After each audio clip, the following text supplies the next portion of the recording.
এবার মহাকাশে ফের বিপত্তি বাঁধল। টুকরো টুকরো হয়ে গেল চীনা রকেটের স্টেজ। তীব্র বিস্ফোরণে মেঘের আকাশ সৃষ্টি হলো মহাকাশে। নমস্কার, দেখছেন খবর বাংলা, সঙ্গে রয়েছে আমি স্মৃতি। বিজ্ঞান ও প্রযুক্তির খবর নিয়ে প্রায় 700 খণ্ড ছিটকে পড়ে এদিক ওদিক। চীনা রকেটের ওই খণ্ড ছিটকে গিয়ে মহাবিপদের সম্ভাবনা তৈরি হয়েছে।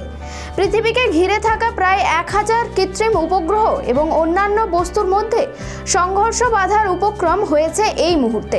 ফলে উদ্বেগ দেখা দিয়েছে বিজ্ঞানীদের মধ্যে। চীনের সরকারি মহাকাশ গবেষণা সংস্থা সাংহাই স্পেসকম স্যাটেলাইট টেকনোলজি সম্প্রতি একসঙ্গে 18টি ইন্টারনেট স্যাটেলাইট উৎক্ষেপণ করে। ইলন মাস্কের স্পেস এক্স সংস্থা স্টারলিংকে টেক্কা দিতেই মহাকাশে নিজদের কমিউনিকেশন নেটওয়ার্ক তৈরি লক্ষ্য চীনের। সেই মতোই একসঙ্গে 18টি রকেট পাঠায় তারা। রকেটের ওপরের যে অংশ তাকে বলা হয় আপার স্টেজ। কক্ষপথে পেলোড অবতরণের সময় ওই আপার স্টেজটিকে তীব্র বিস্ফোরণের ঘটে বলে জানা গিয়েছে। ওই বিস্ফোরণের ফলে মহাকাশে রকেটের 300রও বেশি টুকরো ছড়িয়ে পড়েছে বলে প্রথমে জানায় আমেরিকা স্পেস ট্রেকিং সংস্থা।